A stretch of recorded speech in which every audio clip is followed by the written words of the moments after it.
semua orang salah. Itulah persoalan, awal persoalan hidup kita. Dan ternyata solusinya adalah saya salah, dia benar. Saya salah, mungkin dia benar. Saya salah, semua orang benar. Saya salah, kamu benar. Kalau memang gak mudah, makanya nanti jadi saya salah, dia Allah yang maha benar. Ini solusinya. Kita belajar dalam kisah Pak Tamrin misalnya. Ada yang kenal Pak Tamrin? Tetangga rumah ada? Mana Tamrin? Pak Tamrin ini seorang pengusaha, seorang advokat, pengacara sukses. Bayangkan tinggalnya di Pondok Indah Kapuk, dekat sama Ahok. Bayangkan ya, kekayaannya, susahnya. Ada Ahok di sana, ada Pak Tamrin di sana, pengacara sukses. Seorang advokat sukses, dia adalah pengacara di bidang pabean. Jadi kalau ada kapal-kapal atau armada dari luar mau masuk ke Indonesia sangat mudah, maka beliau menjadi pengacara. Nah, sehari-hari Pak Tamrin hanya bergelut dengan persoalan manusia yang selalu dicari kesalahannya. Yang penting yang ngadep ke dia, yang minta bantuan dia, itu pasti benar. Mau lawan dia, pasti salah. Itu sehari-hari. Sehari-hari dia aja belajar bagaimana menemukan kebenaran kliennya gitu. Oh, kamu begini. Nah, terus orang lain itu salah semua pasti. Namanya pengacara. Sesalah-salahnya kliennya dianggap benar. Sebenar-benar lawannya terdianggap salah. Inilah. Akhirnya dia rasa aneh gitu. Ya Allah, kok begitu belajar MMR, dia rasa aneh. Ikut kelas seminar seminar manajemen bersama Pak Nas. Kelas dipelajari ilmu garis kebenaran. Bisa diajarkan tentang bahwa persoalan itu saya benar, orang lain salah. Solusi saya salah, orang lain benar. Kok begini ya? Selama ini saya nggak begitu. Akhirnya beliau penasaran, ikuti terus. Jurusnya semakin penasaran lagi. Akhirnya keluar dari kelas itu, beliau berniat praktek. Saya harus praktekkan ilmu ini. Saya mau uji ilmu ini. Seperti apa kebenarannya kata Pak Nasrullah. Akhirnya begitu selesai seminar, beliau pulang naik kendaraan, kendaranya bagus gitu. Sedang di tengah perjalanan tiba-tiba ditabrak oleh seorang anak muda dari belakang. Kayaknya betul mobilnya. Tapi apa yang terjadi? Yes, kata Pak Tamrin, saya dapat kesempatan praktek. Keren. Dulu belajar LOB juga. Keren. Terus sambil ininya duduk ngomong juga, saya salah. Biar benar. Dia turun, mas segera pergi bawa mobilnya, mas benerin mobil mas, saya benerin mobil saya cepet, belum berpikiran. Akhirnya bengong si mamas muda ini, ada tuh orang begini, saya nomor mobil mewah, itu umur kayaknya, kok saya suruh pergi, suruh beli masing-masing, ada tuh begini, ada yang bengong gitu. Iya pak, terima kasih. Dan beliau geser. Setelah itu dia masuk mobil lagi. Saya salah ya Allah. Dia benar. Beberapa waktu kemudian, 2 pekan mungkin, Pak Tamrin ikut kelas Camp Magnet Rezeki. Pertama itu kelas seminar, ini kelas Camp Magnet Rezeki bersama Pak Nasrullah langsung. Saat sedang Pak Nasrullah membawakan materi tentang materi MR, tiba-tiba Pak Tamrin tulis tangan. Ustaz, saya mau testimoni. Langsung lari ke panggung, langsung menunjukkan HP. Ada apa Pak Tamrin? Ini Pak Nas, ada notif masuk. Saya dapat transferan dana sebesar 800 juta rupiah. Wah, terus kok bisa Pak Tamrin? Iya Pak Nas, saya yakin banget ini karena wasilah saya mempraktekkan jurus garis benar. Ini saya yakin sekali, ini karena saya mempraktekkan jurus magnet rezeki. Ada keren dan garis kebenaran. Kok bisa Pak Tamrin? Iya, Ceritanya seperti apa? Ternyata Pak Tamrin adalah pengacara labean, ada kapal asing masuk ke Indonesia di wilayah Batam, salah. Nah, sampai di sana ternyata nggak bisa masuk. Ada mungkin dokumen yang lengkap, hanya mintalah Pak Tamrin, pengacara terkenal, untuk menjadi pengacaranya. DP-nya aja 800 juta. Berapa nilai kapal itu miliaran tentunya. Nah, belum yakin gitu. Akhirnya sebagai rasa syukurnya Pak Tamrin berangkat umroh bersama Pak Nasrullah. Ini Pak Tamrin, kisah nyata, ya, Pak Nasrullah. Ini umroh bersama istri Pak Nas, ini bersama istri Pak Tamrin, ini jamaahnya. Sebagai syukurnya Pak Nas, saya senang banget dapat keajaiban itu. Akhirnya saya datang umroh Pak Nas, berharap Pak. Ini jadi kenang-kenangan beliau. Ini Pak Tamrinnya. Nah, Bapak sekalian,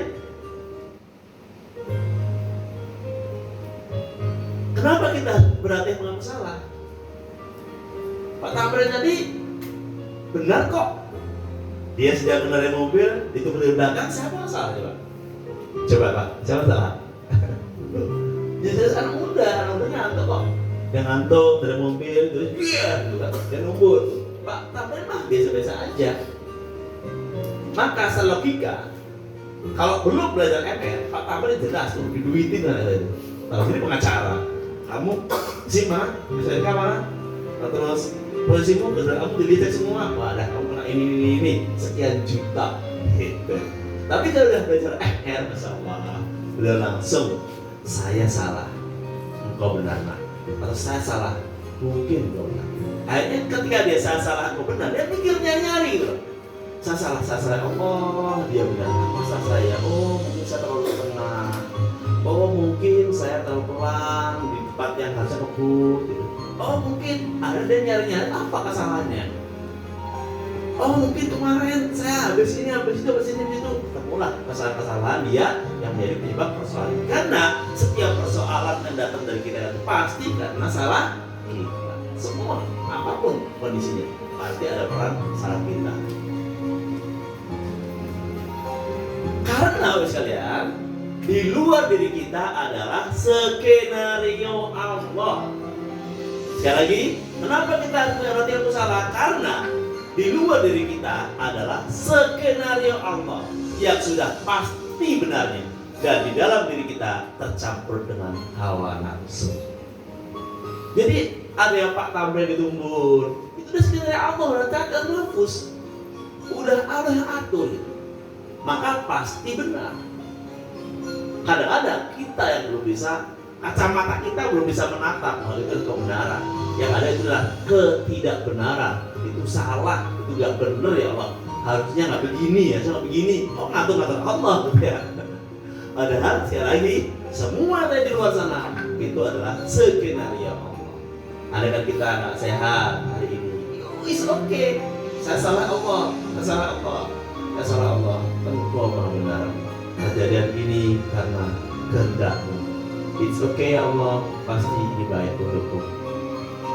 Ketika kita tidak mudah urusan bisnis misalnya, urusan keluarga di rumah nggak mudah, ya itu adalah kebenaran dari Allah. Itu skenario Allah, pasti benar.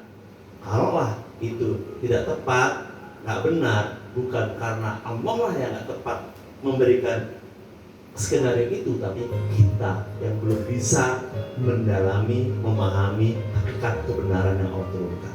Maka ilmu ini sangat dahsyat sekali. Ilmu garis kebenaran ini ya luar biasa. Ilmu ini ilmu dalam gitu. Udah ini masih ilmu di positive thinking, tapi udah level dalam thinkingnya. Selama ini kita positive thinkingnya tadi latih keren, ini plus positive thinking berikutnya melatih dengan garis kebenaran. Contoh, dijamret orang. Selama ini jambret, seolah saya benar, kamu salah bret. Saya benar, itu uang saya, kenapa kamu ambil? Kamu yang salah. Dengan nunjuk jambret, Pak tolong Pak polisi, Pak satpam tolong itu jambret, tolong. Dia mengambil uang saya. Seolah-olah dia sudah mengatakan saya salah, saya benar, jambret itu salah, betul? Padahal kalau kita udah belajar MR, maka kan jambret hati dengan keren, ada yang ngambil tasku, saya salah ya Allah, saya salah, Jibril itu benar. Yang menggerakkan Jibril itu Engkau ya Allah, yang menggerakkan saya datang di lokasi yang ada Jibril ini Engkau ya Allah. Semua peranmu semua, skenario semua ya Allah, pasti ada tempat di sana. Oh mungkin kemarin sholat 5 waktunya tinggal. Oh mungkin kemarin pas bulan harusnya puasa nih, bulan Ramadan nggak puasa. Atau kemarin sudah sakiti orang tua kita. Atau kemarin sudah mukul istri kita. Atau kemarin sudah membuli anak kita. Atau tetangga kita. Apa penyebab itu kita menggali ketika kita ngomong saya salah orang benar. Kita nyari apa masalah kita. Selama ini nggak bisa dengar, selama ini yang selalu tunjuk orang lain. Dihina orang. Dihina bisa via WA, via Facebook, di chat, di telepon, dimaki-maki di telepon, dibully. Dihina orang ini kesannya saya ini sudah berusaha maksimal mungkin untuk disahin aja sih. Saya udah gini gitu, nggak pernah ngomong salah. Saya bener loh, saya bener. Kenapa sampai saya dibilahin gini? Seolah-olah saya ini salah, bener salah. Salah kita karena kita sekali lagi ada amalan-amalan sebelum kejadian itu yang itu adalah suatu kesalahan di mata Allah, sehingga langsung Allah berikan balasannya berupa sesuatu yang tidak nyata. Dan ini bersyukur, ini berkaitan dengan jurusnya di lain dan menyela. Anak marah-marah, tahu sendiri anak. Kamu anak kecil, kamu lihat dari sini nih, dari sini kamu lihat. Kok berani maki-maki emak? Nggak tahu ya siapa yang masak nyuciin kamu? Besok kata nyuciin kamu, besok kata masakin kamu, pernah itu? Saya pernah dengar di rumah, nggak tak masakin kamu, nggak tak cuciin bagian kamu sendiri. Pernah begitu? Pernah dulu? Nggak lagi sekarang ya? Masya Allah. Anak, kita marah-marah sama anak, gitu ya. Kan kebenaran muncul. Apa? Pesan apa saya seolah? Saya ini makmur, saya ini lebih tua dari kamu. Saya makmur tuh pasti benar. Gitu. Kamu anak kecil pasti salah. Begitu aja. Padahal ya Allah, saya salah, anak salah. Saya pernah salah. Anak salah fitrah, dia belum tahu apa-apa, dan mengerti apa-apa dia butuh haknya. Bener, saya belum bisa memenuhi haknya. Mak, ini besok mau ulangan mid semester, bayaran belum ada, mak saya nggak dapat kartu, mak. Mak ini gimana sih? Ya wajar, anak mau hak. Karena tugas dia kan belajar, bukan jadi duit. Tugas kita jadi duit. Hanya saya salah. Dia benar, anak saya benar. Dia butuh haknya. Saya harusnya memenuhi kebutuhan dia. Maaf ya nak ya, insyaallah saya segera ada solusinya. Akhirnya ya mama, akhirnya ada solusi. Gimana solusinya? Datang ke kantor menemui gurunya, maaf bu pak, saya minta waktu, anak saya izinkan dulu ikut ulangan. Pernah ngalamin begitu? Iya. Saya pernah ngalamin. Dulu waktu saya SD, SMP, sering bapak saya, pak ini pak, mau semester pak, saya belum bayar, gimana pak? Hanya dengan tenang bapak besok datang kantor. Ini pak, anak saya ini mau ulangan belum mau pak, tolong dibantu saya ini, ya bisa ulangan, masya Allah. Karena menghadapinya tenang. Soalnya ada yang marah-marah, dimaki-maki anak kita, masya Allah. Akhirnya yang jadi persoalan. Dan karena enggak sekali, semua kejadian di lingkungan kita, di sekitar kita, itu adalah skenario Allah. Sekali lagi, skenario Allah. Kita tercampur hawa nafsu. Hawa nafsu ini ngajaknya kemana sih? Hawa nafsu ngajaknya ke tidak baikan, ke amarah, ke bencian. Hawa nafsu hanya begitu, ke kesombongan. Itu hawa nafsu. Kita hati-hati. Inilah istighfar misalnya. Saya salah, ampuni saya siap belajar. Bapak ketika istighfar, Ibu, itu sebenarnya sedang salah apa yang benar sih? Orang istighfar itu minta ampun kan? Berarti sedang salah. Walaupun tadi nggak apa-apain, itu sholat langsung istighfar. Karena apa? Langsung ingat kita ini makhluk yang punya salah gitu. Sehingga assalamualaikum, astagfirullahaladzim. Padahal nggak berbuat salah kalau sholat kok istighfar gitu. Karena mungkin dalam sholat tadi atau mungkin kita ingat-ingat masa lalu, berarti banyak dosa. Ada spontan tuh, assalamualaikum, astagfirullahaladzim. Tapi sholat istighfar, sholat kan bagus. Mau istighfar, karena saat istighfar dan aku salah, ya Allah, saya salah, ampuni saya Allah, saya siap belajar. Tambahin ini, kalau sama ini, astagfirullahaladzim. Apa artinya Pak Rahmat? Astagfirullahaladzim itu. Astagfirullahaladzim artinya apa? Ampuni saya Allah ya. Bukan Maha Agung dia. Astagfirullahaladzim. Ampuni saya Allah, Maha Agung. Selama ini hanya berhenti di saya salah, ampuni saya. Selama ini. Kita tambahi dengan saya siap belajar. Kalau selama ini saya salah, ampuni saya, akhirnya ulang lagi, salah lagi, terus begitu jalan. Kita habis mukul orang, anak kita, astagfirullahaladzim, tangan saya kok sampai mukul anak, astagfirullahaladzim, gitu doang. Nggak dalam tuh, nggak merasuk hati kita.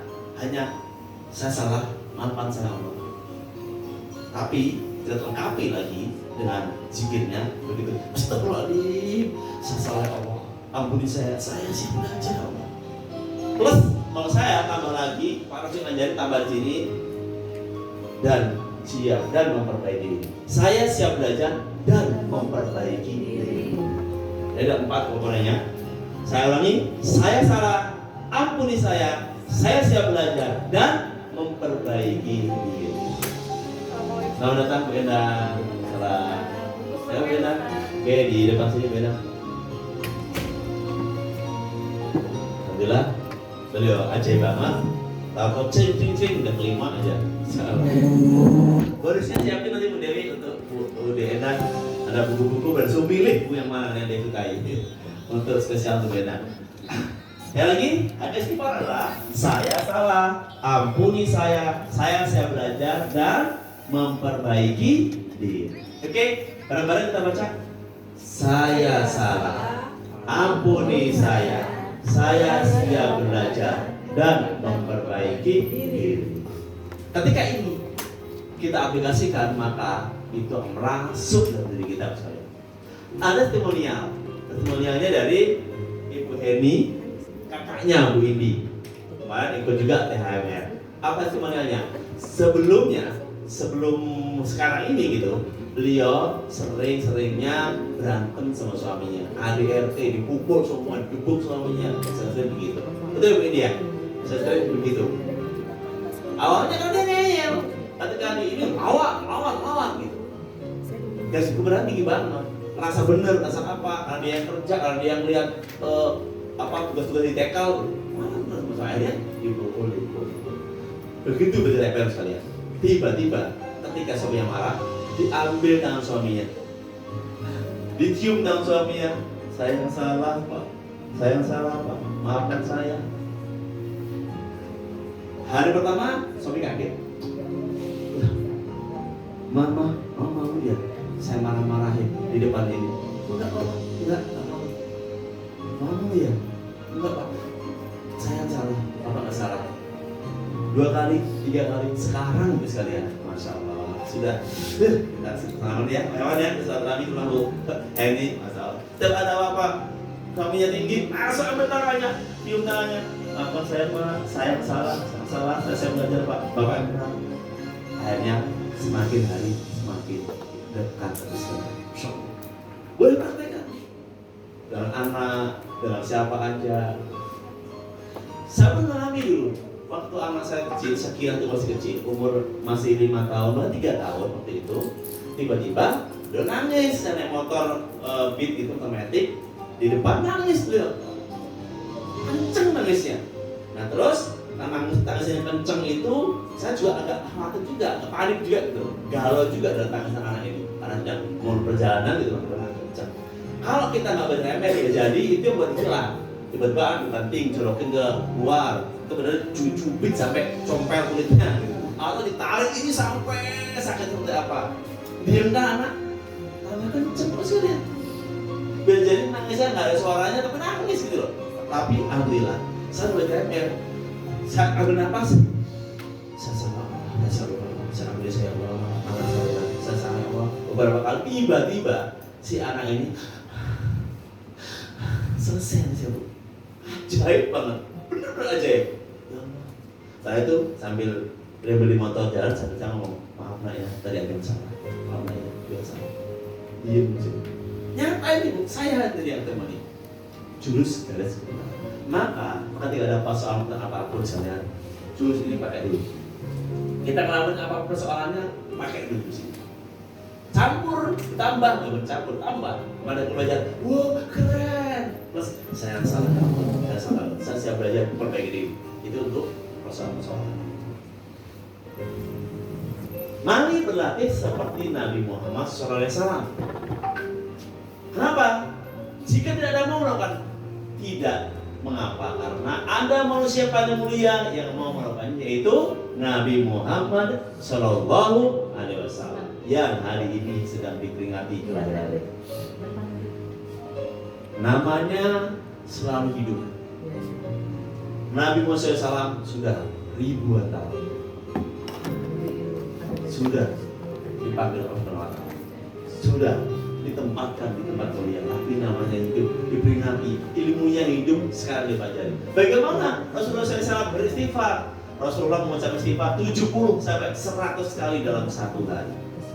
Padahal dia maksum, terbebas dari dosa, dijamin masuk surga. Kok masih istighfar? Sampai suatu saat Aisyah bertanya, ya Rasulullah, kenapa engkau masih istighfar Rasulullah? Engkau kan maksum. Apa kata Rasulullah? Hai Aisyah, apakah engkau boleh bersyukur kepada Allah? Artinya apa? Istighfar Nabi adalah syukurnya kepada Allah. Bersyukur dia dengan jalan beristighfar. Bersyukur nikmat itu nggak cukup lagi dan alhamdulillah, puji Allah, akhirnya istighfar. Ungkapan syukurnya itu. Insyaallah, inilah istighfarnya Nabi Muhammad SAW. Kenapa beliau bersalah? Padahal beliau dijamin maksum, menjaga dari kesalahan. Karena semaksum-maksumnya manusia dia bukan Allah. Dia adalah manusia biasa dan yang hak pemilik kebenaran adalah Allah. Allah Al-Haq. Lah kita siapa? Misalnya? Nabi bukan, Rasul bukan, ulama bukan, kiai bukan. Kok berani-beraninya aku paling benar? Kapan Pak aku yang benar? Dia tadi ketika ada jambret, kamu salah, kamu ngambil barangku, saya yang benar. Ketika anak pecahin gelas, Dek, kamu ini gak hati-hati, sembarangan jalan, main sembarangan, gak tertib, kamu salah, saya benar. Guru di sekolah-sekolah ada anak yang muridnya datang terlambat, nggak tepat waktu. Dek, dari mana kamu? Udah jam segini, kemana aja? Pasti kamu bangun siang. Udah yang macam-macam. Kamu salah, saya guru yang benar. Selalu berarti usianya. Lah, siapa kita? Rasul saja yang maksum nggak pernah merasa dia benar. Sementara kita seringnya mengaku benar sendiri. Inilah salah satu perisai rezeki kita yang terbesar sekali. Kita punya perisai rezeki. Semua orang punya perisai rezeki dan perisai yang terbesar adalah garis kebenaran kita. Itu pokok persoalannya. Bapak sekalian, suatu saat Rasulullah SAW berjalan di kota Mekah. Saat kaum Quraisy belum baru masuk Islam. Ketika dia berjalan 1, 2, 3, tepat ada yang menembak dengan batu. Beliau diangkat, jalan lagi, besok lagi hari kedua dilempar lagi dengan kotoran. Hari ketiga dilempar lagi. Tapi bagaimana respon Rasulullah SAW? Dia nggak maki-maki misalnya. Kalau kita Rasulnya, kita sebagai nabinya, kamu siapa? Kamu nggak tahu saya nabi, tak kutuk kamu menjadi kampret. Nabi doanya Pak mandi gitu kan. Tapi enggak.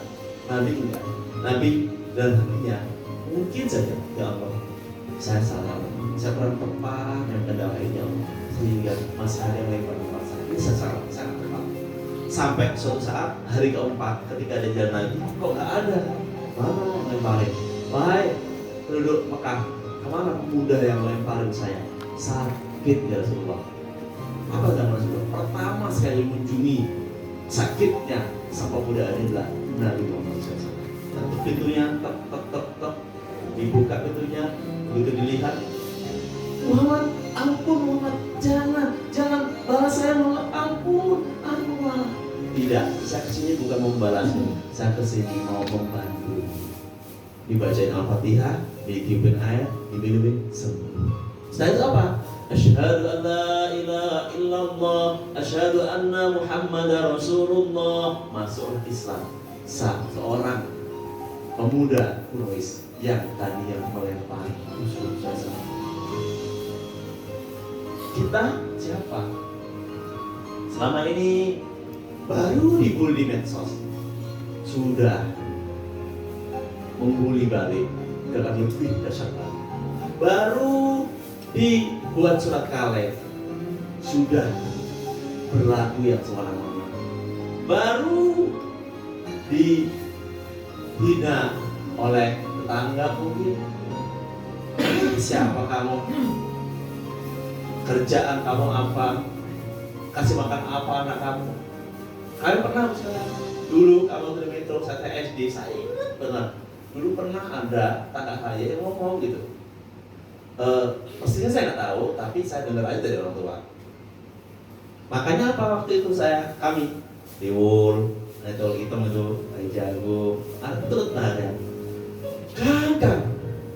Anak kok dikit tiwul, ada diopa bu. Mau jadi apa nanti? Kok anak kasih makan tiwul gitu? Kau dari dulu sekalian. Ya waktu itu ternyata anak-anak dia nggak naik kelas. Yang makan nasi putih itu naik kelas. Nah kami naik kelas semua, Masya Allah. Bahkan dapat negeri, Masya Allah. Itu ada. Kita ada kesombongan. Siapa kita? Boleh begitu. Respon kita bermacam-macam. Cukup ada yang terang aja. Iya, biar mereka punya ini kok. Insya Allah dengan tiwul ini halal toyib anak saya bisa sukses. Tidak harus sekalian. Salah satunya yang waktu kecil itu makanya tiwul dihina-hina oleh tetangga-tetangga pasar. Alhamdulillah. Oke sekalian, sejarah garis kebenaran.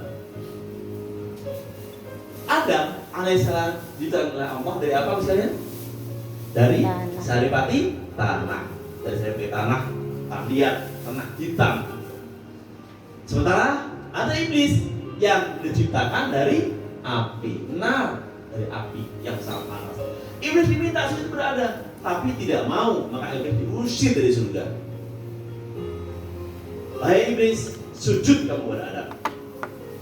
Iblis enggak. Kenapa? Saya ini, ya Allah, dari api, Adam dari tanah, api dikabur ke tanah, hangus tanahnya. Saya ini Allah, engkau diciptakan lebih awal, ratusan tahun yang lalu, ada baru aja. Kenapa saya harus sujud ke Adam? Sombong, gengsi. Inilah dosa-dosa pertama dibuat oleh iblis. Setelah sekian ratus tahun, iblis meminta kepada Allah agar bisa dapatkan pengikut dengan menggoda Nabi Adam yang akhirnya diizinkan. Ini bulan surat Al-A'raf sekitar ayat 11 ada ayatnya. Jadi setelah disuruh sujud gak mau, diusir. Kalau begitu engkau termasuk golongan yang zolim, wahai iblis, pergi kamu dari surga, masuklah ke neraka. Dia minta kompensasi, minta penangguhan. Ya Allah, tanggungan saya Allah, izinkan saya menggoda anak keturunan Adam dari depan, dari belakang, dari kanan, dari kiri. Akan saya goda semua, dan yang tergoda akan ikut bersama saya di neraka. Jadi teman sekalian, si iblis yang teman untuk masuk surga, masuk neraka bersama-sama. Kata Allah, silahkan kamu goda, tapi ada satu orang yang kamu goda. Dia adalah orang-orang mukhlisin. hamba-hambanya yang terpilih, hamba-hamba yang ikhlas. Maka syarat diterimanya amal adalah ikhlas. Ikhlas itu tanpa pamrih. Ikhlas itu tidak ada di matanya selain Allah. Ikhlas itu nggak ada di hatinya selain Allah. Hadir ke sini kalau kita ikhlas, belajar ke sini karena Allah, bukan karena pimpinan, bukan karena suami, karena istri, karena saya, karena panas, tapi karena Allah. Maka ikhlas itulah yang menjadi syaratnya. Takkan tergoda oleh iblis. Tapi kalau karena nggak ikhlas, udah mulai gampang digodanya. Digodalah Adam dan Hawa jika makan buah kurdi. Wah, ini ada buah. Kalau kau makan buah ini, Wak, kamu kekal. Saya sendiri loh, Wak. Saya udah biasa di surga ini, udah tahun-tahun yang lalu. Makan buah ini, kamu kekal di dalamnya. Kata si Hawa, nanti sama ke abang dulu. Nah, akhirnya sampaikan, bang, ini kata iblis, ini buah ini kekal kamu bisa makan. Buah mana dia? Jangan, dilarang Allah. Allah nggak boleh makan ini, melarang kita makan ini. Kan nggak tahu kenapanya, udah nggak usah didengarkan. Ini dalam Allah. Akhirnya digoda lagi, sampailah tergoda si iblis ini. Dirayu-rayu oleh istrinya, tergoda juga. Akhirnya kepetilah buah itu, langsung beliau turun ke dunia. Dunia nggak mudah kehidupannya. Karena apa? Karena dosa-dosa Adam ini, maka dia masuklah ke dalam dunia. Saat turun ke bumi, Nabi Adam nggak menyalahkan iblis, malah menyalahkan dirinya sendiri dan berdoa, Robbana dolamna anfusana. Jadi kata Pak Nas, ini anekdot aja ya kata Pak Nas. Mungkin pas kalau kita yang diturunkan dari surga, apa kita ngomongkan? Dasar setan iblis. Setan iblis, gara-gara engkau nih saya keluar dari surga. Gara-gara engkau iblis goda iblis saya keluar dari surga. Iblis salah, saya benar. Tapi tidak dilakukan ada. Ada mengatakan Rabbana dzalamna anfusana wa illam taghfir lana wa tarhamna lanakunanna minal khasirin. Ya Tuhan kami, sesungguhnya aku telah menzalimi diri kami sendiri. Ampuni aku. Kalau tidak ampuni aku, sungguh aku termasuk orang-orang yang rugi. Quran surat Al-A'raf atau Al-An'am. Ini Rabbana dzalamna. Apa artinya? Saya salah ya Allah, saya salah ya Allah. Iblis benar. Kenapa? Karena memang tugas iblis, job deskripsinya iblis menggoda. Tugas Adam tidak tergoda. Ternyata enggak. Iblis menggoda sudah benar, Adam tergoda. Ini salah. Akhirnya dia mengaku dia salah. Saya tergoda ya Allah. Kalau saya nggak tergoda ya Allah, ampuni saya Allah. Saya salah ya Allah. Iblis benar. Iblis sudah perintah. Setelah itu, keturunan Nabi Adam terbagi dua sekalian. Yang mengikuti Adam. Siapa mereka? Memiliki ciri selalu mengaku salah. Tetap di surga atau dapatkan fasilitas dan keajaiban walaupun masih di dunia. Walaupun masih di dunia, kelompok keturunan Adam ini selalu mengaku salah. Saya salah ya Allah, dia benar. Dan di surga dapat kemudahan-kemudahan di dunia. Para nabi punya gaya istighfar masing-masing. Istighfar Nabi, Rabbih pilli wa tub aliyya innaka antat tawwabur rahim. Istighfar Muhammad sallallahu alaihi wasallam. Istighfar Nabi Adam, Rabbana dzalamna anfusana wa illam taghfir lana wa tarhamna lanakunanna minal khasirin. Istighfarnya Nabi Yunus, la ilaha illa anta subhanaka inni kuntu minadh dhalimin. Istighfarnya Nabi Musa, Rabbi inni dzalamtu nafsi faghfirli. Istighfar Nabi Sulaiman, Rabbi habbi, dan seterusnya. Jadi Semua nabi punya istighfar, sekalian. Karena nabi mengalami fase-fase yang namanya masuk gua dipaksa oleh Allah Subhanahu wa taala, sehingga di sana baru sadar tentang kesalahannya. Selama ini nggak begitu. Nabi Yunus sebelum dimasukkan ke perut ikan, dia merasa benar, ya Allah, saya ada dakwah dengan cara yang benar sebagus-bagusnya, Allah, kok pengikutnya nggak banyak, ya Allah, nyerah saya, Allah. Dia mau hangout, mau keluar gitu, mau keluar dari zona dakwah dia, kabur gitu, pindah tempat, udahlah nyerah saya. Naik kapal, akhirnya ditelanlah ikan paus oleh Allah, penyadaran dengan Allah. Akhirnya itu baru, ya Allah, saya salah, ya Allah, saya salah, ya Allah, Engkau benar. Jawab apa, umat-umatku adalah benar, saya yang salah. Akhirnya setelah itu keluar lagi ke dunia, kemudian dakwah, akhirnya jamaahnya bertambah. Ini istighfar para nabi. Yang mengikuti iblis bagaimana karakternya? Memiliki ciri selalu merasa benar, dijauhkan dari surga, penuh persoalan, hati selalu panas dan tidak dapat keajaiban. Pengikut iblis selalu punya cara mengaku benar. Pertanyaannya, sebelum ikut kelas ini, kita pengikut siapa, Bapak sekalian? Bener. Kita mengikut iblis, Masya Allah. Istighfari, katakan, saya salah, ya Allah, ampuni saya siap belajar dan memperbaiki diri. Saya mau jadi keturunan Adam. Insya Allah, keluar dari sini kita semua jadi keturunan Adam. Siapa yang mau jadi keturunan Adam?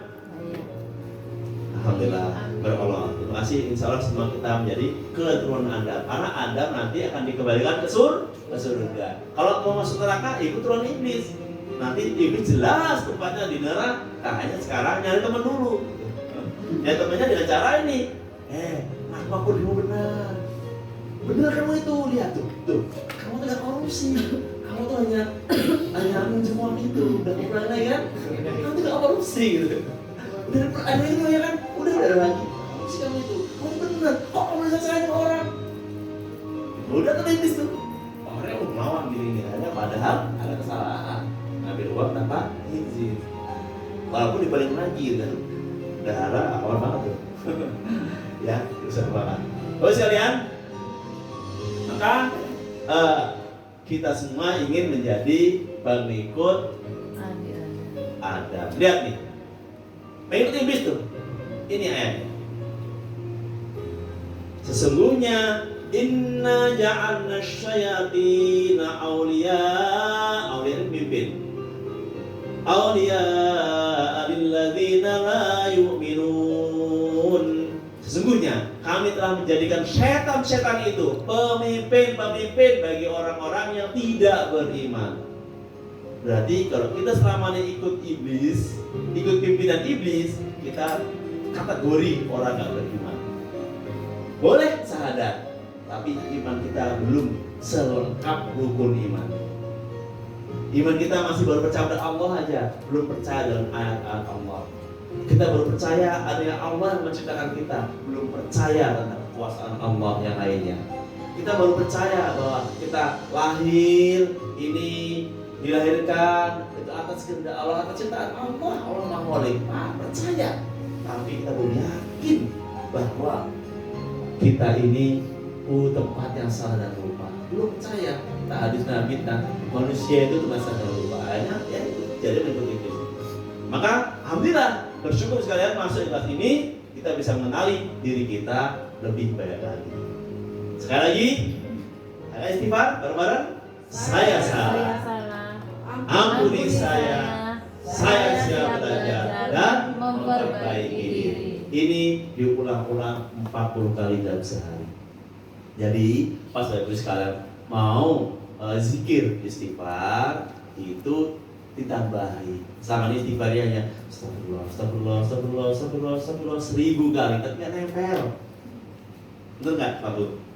Astagfirullah. Ada yang 1000 kali aja, nggak bekas sama sekali. Nggak ada sama sekali bekasnya. Akhirnya kita tambahi dengan ini. Istighfar aja. Astagfirullah, astagfirullah, astagfirullah, astagfirullah, astagfirullah, astagfirullah, astagfirullah, astagfirullah, astagfirullah, astagfirullah, astagfirullah. Atau sekali tambahin, saya salah ya Allah, ampuni saya siap belajar dan memperbaiki diri. Atau astagfirullahaladzim, saya salah ya Allah, ampuni saya siap belajar dan memperbaiki diri 40 kali setiap hari. Syukur bisa 100 kali setiap hari. Insya Allah saya ajaib, dahsyat, hati tidak akan tenang. Seluruh persoalan itu akan hilang. Benar. Ketika ada persoalan apa-apa, ingat ini dulu. Maka saya dari rumah kadang-kadang sering-seringnya mengantar sekolah atau mau ke sini. Kalau kita kata ada hati nggak nyaman, sesuatu yang belum beres, saya jadinya ya udah, saya salah Allah, ampuni saya belajar perbaiki diri Allah, saya salah Allah, ampuni saya belajar. Itu kan Allah bisa nangis diri dan menyadari kesalahan kita. Tugas panas nanti diingat-ingat, pasti ini suruh untuk dicikirkan 40 kali. Alhamdulillah, selesai materi garis kebenaran. Ada waktu 10 menit sekalian untuk coffee break.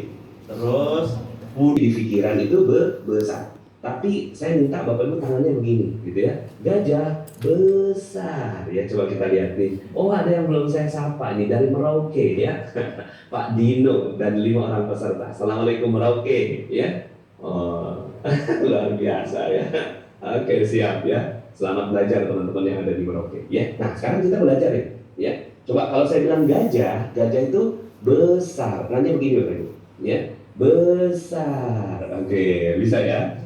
Semut, sebaliknya kecil, oke, ya. Siap ya. Gajah besar, semut kecil, oke.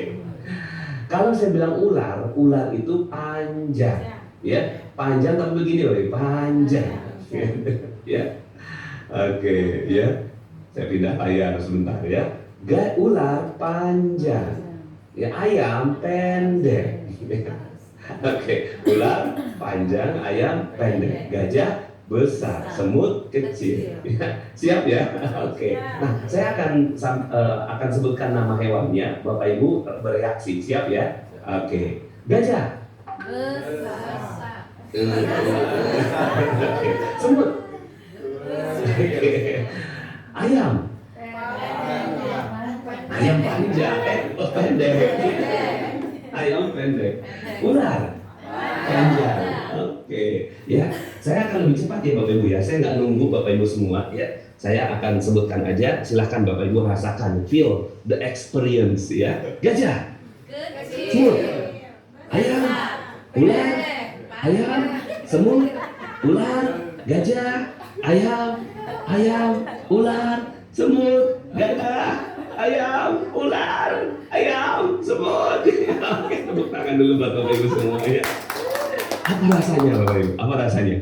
Yes, hang, betul nggak? Kita kayak, aduh, kita mikir dulu, betul nggak? Jadi kita kayak loading gitu loh. Ya. Begitu juga dengan rezeki Bapak Ibu. Rezeki itu kalau nggak connect antara pikiran dan perasaan, dia juga loading Bapak Ibu. Kenapa sih kok rezeki kita segitu-gitu aja gitu loh? Karena loading. Gitu kan, mikir dulu gitu kan. Nah gimana caranya supaya rezeki kita tuh datangnya cepat? Bikin selaras Bapak Ibu. Bikin selaras. Nah sekarang saya mau bikin selaras nih. Gajah besar, oke? Ya, gajah besar, semut kecil, ayam pendek, ular panjang. Siap ya? Oke. Agak cepat nih Bapak Ibu ya. Kita kembalikan ke semula jadi. Ayam besar, semut kecil, ya, ayam pendek, ular panjang, ya. Oke, siap? Ayam pendek. Oke, bagus ya. Semut kecil, mantap. Ular panjang. Oke, gampang kan? Gajah besar. Oke, sekarang lebih cepat ya. Semut kecil, ayam pendek, ular panjang, gajah besar, ayam pendek, kecil, ular panjang, gajah, ayam, semut, ular, gajah, semut. Yes. Gimana rasanya? Mana yang lebih mudah Bapak Ibu? Ya, mana yang lebih mudah? Betul sekali. Yang lebih mudah yang kedua, yang natural gitu. gajah besar gitu kan. Nah, Bapak Ibu mohon izin ya, saya game seperti ini ya. Oke. Tepuk tangan sekali lagi untuk dikasihnya ya. Tos tangan kiri ada luar biasa ya. Oke. Nah, jadi Bapak Ibu yang dirahmati Allah Subhanahu wa taala ya. Jadi kita semuanya ya, ketika pikiran dan perasaan kita itu nggak selaras, maka seperti tadi, dan rezeki kita juga gitu, datangnya tuh nggak cepet gitu ya. Nah, kita kan pengen datangnya cepat. Nah, kalau kita pengen datangnya cepat, maka ya buatlah rezeki kita ya selaras seperti tadi. Apa yang harus diselaraskan? Pikiran dan perasaan. Ya, yuk kita bahas. Jadi kekuatan perasaan, letak pikiran itu di otak, perasaan di hati atau di jantung. Ya, makanya Bapak Ibu ketika kita mengalami persoalan yang nggak enak, itu jantung kita berdebar-debar, gitu kan? Ya, karena dia punya apa? Jantung memiliki 40.000 saraf neuron. Ya, disebutnya sebagai otak di dalam jantung. Suka nggak suka, mau nggak mau, terpaksa nggak terpaksa, tiba-tiba dia berdetak aja gitu Bapak Ibu. Ya, berdegup lebih kencang, ya, berdegup lebih kencang. Nah, itu karena dia memiliki 40.000 saraf neuron. Dan medan elektromagnetik jantung, artinya energinya. Kemarin kan kita bicara energi kan, everything in the universe is energy. Segala sesuatu di alam adalah energi. Nah, medan elektromagnetik jantung itu 5.000 kali lipat lebih besar daripada di otak. Artinya kalau di sininya itu gitu ya, misalnya di sininya A gitu ya, di sininya B, maka si B ini gitu ya mengalahkan si A. Kenapa? Karena ini lebih kuat, lebih power. Ini 5.000 kali lipat lebih kuat dibandingkan dengan ini. Mau dibilangi kata si yang ini B gitu, B. Apa yang terjadi? Si A ini akan kalah sama ini. Nah, maka kita nggak punya cara lain kecuali kita harus mensinkronkan antara pikiran dan perasaan. Ketika pikiran dan perasaan kita itu sinkron gitu ya, maka insya Allah akan terjadi ya keajaiban. Nah, Bapak Ibu pernah nggak merasa jantung berdebar-debar, ya, deg-degan, gitu kan? Naik motor nggak pakai helm, nggak bawa surat, pas belok di pengkolan ada razia polisi gitu, ya. Terus kemudian kita tiba-tiba berdebar kan? Itu yang di sini sih tenang. Yang di sini kan gitu, ya. Ini kayak namanya cinta kan gitu, ya, berdebar. Nah, pernah nggak merasakan seperti ini? Ya. Nah, ini ada di Batam, ini baru saya sapa ya, selamat datang Batam ya. Assalamualaikum ya, selamat belajar semuanya Batam ya. Sip, wah keren sip. Nah, saya mau tanya di sini siapa yang pernah berdebar-debar? Boleh angkat tangannya? Ya, yes, ya ternyata banyak ya yang sudah berdebar-debar ya, yang pernah berdebar-debar, yes, banyak sekali. Semua kita berdebar. Nah, ternyata berdebar-debar itu tanda rezeki nggak ada. Tanda rezeki nggak ada. Artinya apa? Nggak sinkron nih. Yang di sini dengan yang di sini. Kenapa dia berdebar-debar? Karena energinya nggak nyaman. Itu tanda dari alam sebenarnya. Tanda dari Allah Subhanahu Wa Taala. Sistemnya begitu. Maka pulang dari training ini Bapak Ibu nggak boleh berdebar-debar lagi. Siap? Karena kita kan mau dapatkan keajaiban. Siapa mau dapat keajaiban? Katakan saya. Ya. Semuanya mau dapatkan keajaiban. Maka kalau mau dapatkan keajaiban gitu ya, jangan berdebar-debar. Gimana caranya panas? Nah, itulah yang akan kita pelajari. Nanti kalau nggak berdebar nanti mati dong panas. Itu namanya berdegup. Kalau berdegup wajib Bapak Ibu ya. Yang dimaksud di sini adalah berdebar karena menghadapi persoalan. Contoh, kita punya amanah atau hutang ya. Kita kan udah ganti sekarang jadi amanah kan. Jadi Bapak Ibu udah nggak ada yang punya hutang lagi tapi punya amanah. Nah, kemudian si debt collector itu datang gitu ya, nagih kita. Nah, apa yang kita rasakan? Ya, berdebar-debar.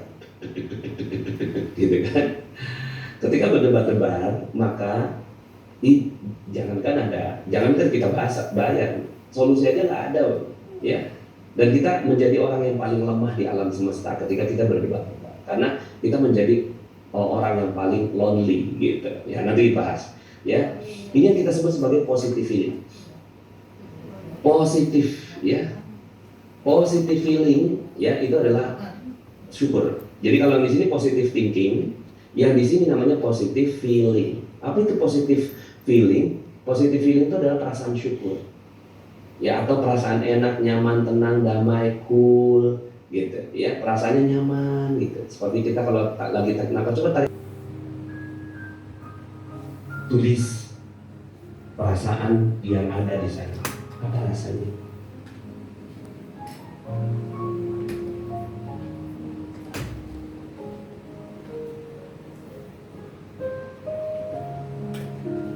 Tulis mungkin tanggalnya, kejadiannya bagaimana, orang-orang yang berperan di sana.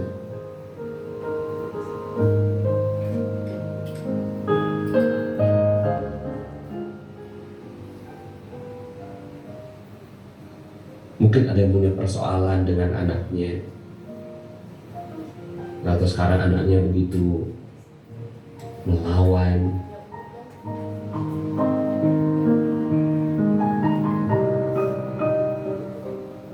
Mungkin ada punya persoalan dengan istri atau suaminya, sekarang diambang perceraian.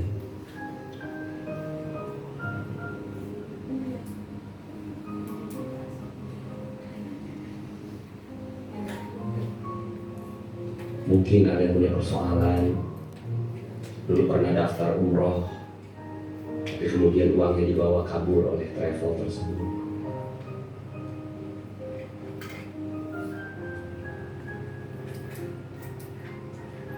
Mungkin ada yang punya persoalan,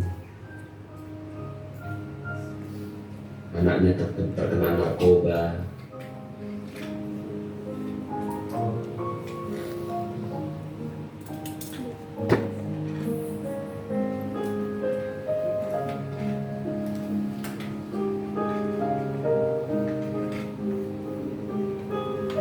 Ditulis dengan penuh perasaan.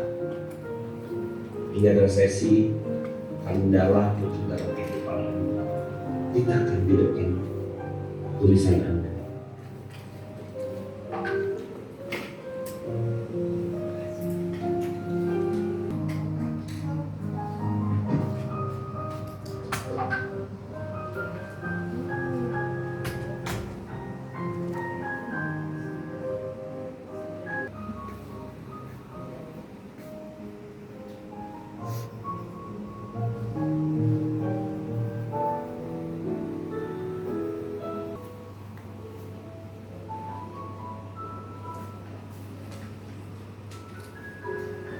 Mungkin ada orang-orang yang berperan di sana. Lalu kemudian Anda merasa marah, kecewa, sakit hati. Tidak mengapa, tuangkan saja dalam diari Anda saat ini.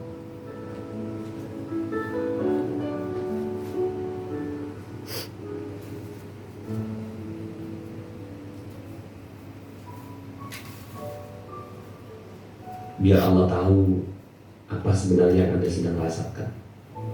Biar malaikat Allah yang hadir.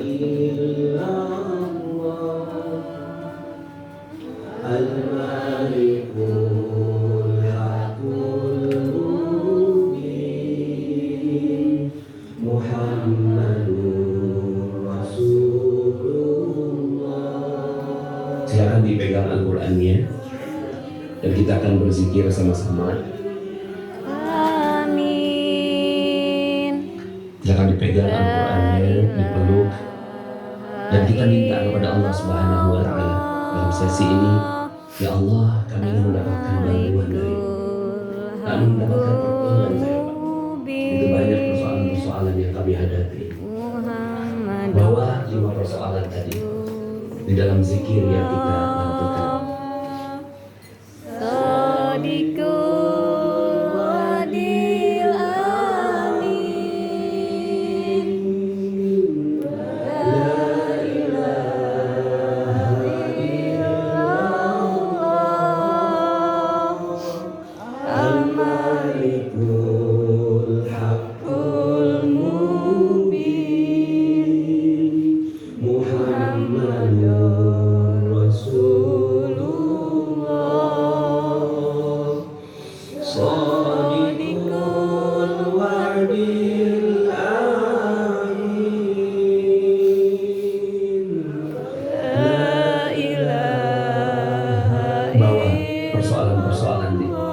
Dalam zikir yang kita lantunkan ini,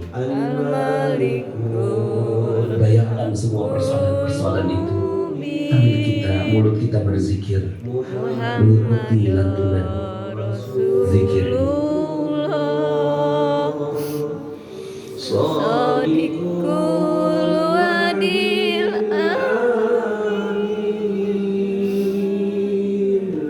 la ilaha illallah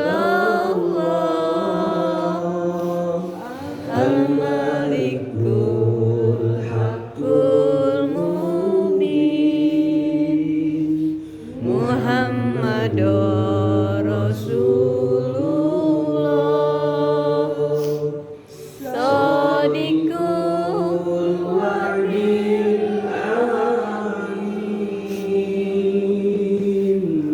la ilaha illallah al-malikul haqqul mubin Muhammadur Rasulullah Shadiqul wadil la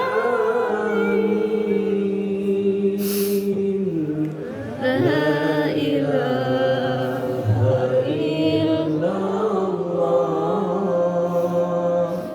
al-malikul haqqul mubin Muhammadur Rasulullah Shadiqul wadil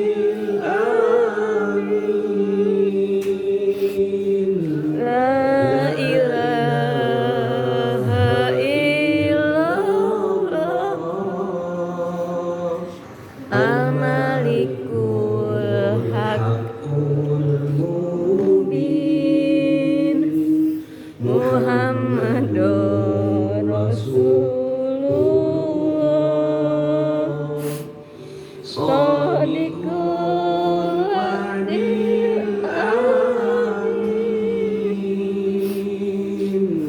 la ilaha illallah al-malikul haqqul mubin Muhammadur Rasulullah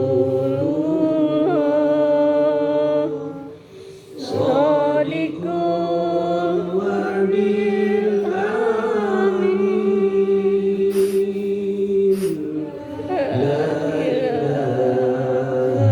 illallah al-malikul haqqul mubin Muhammadur Rasulullah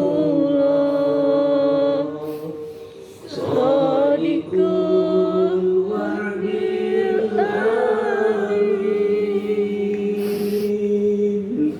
la ilaha illallah al-malikul haqqul mubin Muhammadur Rasulullah Shadiqul wadil la ilaha illallah al-malikul haqqul mubin Muhammadur Rasulullah Shadiqul wadil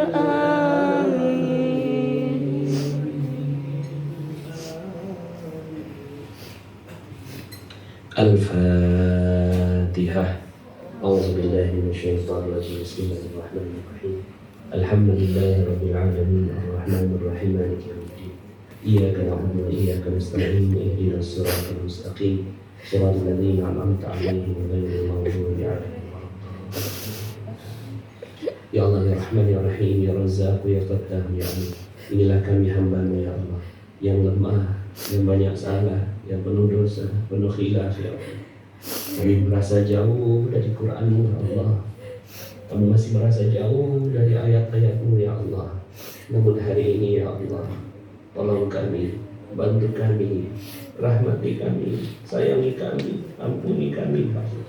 Kami ingin berdekatan dengan Al-Quran-Mu ya Allah, agar Al-Quran ini bisa membantu kehidupanku ya Allah. Engkau Allah yang menyebutkan bahwa Al-Quran ini menjadi syifa, menjadi obat, menjadi hudan, menjadi petunjuk. Maka ya Allah ya Rahman ya Rahim, berikan petunjuk kepadaku, berikan kebaikan-kebaikan yang ada dalam Al-Quran ini ya Allah. Titipkanlah kepadaku ayat-ayat-Mu ya Allah, untuk membantu aku menyelesaikan semua persoalan-persoalan ini. Ya Allah ya Rahman ya Rahim, rahmatilah kami dengan Al-Quran ini ya Allah. Jadikanlah Al-Quran ini sebagai iman bagi kami, petunjuk bagi kami, penyembuh bagi kami. Ya Allah ya Rahman ya Rahim, kabulkanlah doa kami. Rabbana taqabbal minna innaka antas samiul alim wa tub 'alaina ya maulana innaka antat tawwabur rahim.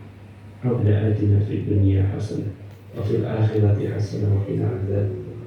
Walhamdulillahi rabbil alamin. Sekarang saya minta Bapak Ibu fokus dengan pamangan India. Oke, Paman undian. Undian. Kan itu 3 ya. Jadi itunya Sa- yang sa- 20. Oke, saya buka iPhone. Iya. Oke, ini yang 7 ayat 19. Hai orang-orang beriman, tidak halal bagi kamu mempusakai wanita dengan jalan paksa, dan janganlah kamu menyusahkan mereka. Mereka hendak mengambil kembali sebagian dari apa yang telah kamu berikan kepadanya, terkecuali bila mereka melakukan pekerjaan yang keji, yang nyata, dan bergaulah dengan mereka secara patut. Kemudian bila kamu tidak menyukai mereka, maka bersabarlah, karena mungkin kamu tidak menyukai sesuatu padahal Allah menjadikan padanya kebaikan yang buruk, kebaikan yang banyak. Di sini ada kata-kata kunci ya yang Allah pesankan. Tapi sebelum masuk itu, ini kata-kata mereka ganti dengan saya dulu, Pak. Jadi, hai orang-orang beriman. Saya mungkin orang beriman. Ya kan ini bahasanya Allah ngomong kita. Ya. Jadi, hai orang beriman. Ya Allah, saya orang beriman. Tidak halal bagi aku mempusakai wanita dengan jalan paksa. Pelajaran buat saya setelah mendapatkan ayat ini melalui Pak Anas dari Allah SWT, juga mudah-mudahan buat bapak-bapak dan ibu sekalian setidaknya mendapatkan referensi dari pengalaman saya. Memang selama ini saya selalu galau istilahnya. Ini yang paling utama, saya selalu galau. Saya itu ada masalah dengan istri saya itu. Allah maha mudah membolak-balikan hati yang tadinya sayang. Dengan mudahnya Allah membalikkan hati menjadi benci.